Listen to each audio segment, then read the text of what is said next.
शान्ताकारं भुजगशयनं पद्मनाभं सुरेशं विश्वाधारं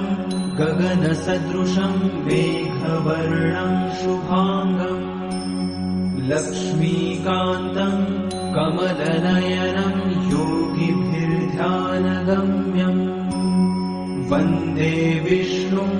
भवभयहरं सर्वलोकैकनाथम्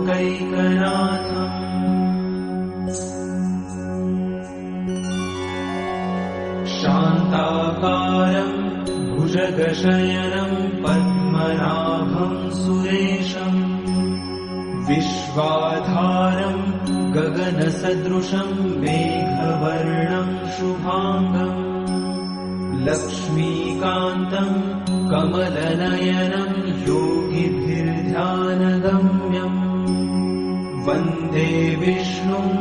भवभयहरं सर्वलोकैकनाथम्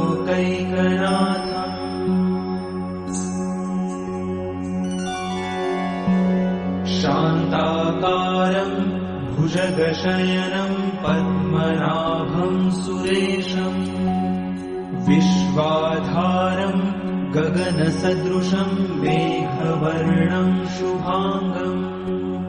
लक्ष्मीकान्तं कमलनयनं योगिभिर्ध्यानगम्यं वन्दे विष्णुं भवभयहरं सर्वलोकैकनाथम्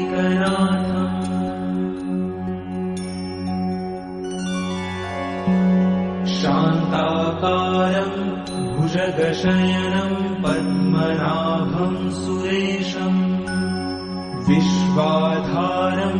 गगनसदृशं मेघवर्णं शुभांगं लक्ष्मीकान्तं कमलनयनं योगिभिर्ध्यानगम्यं वन्दे विष्णुं भवभयहरं सर्वलोकैकनाथम्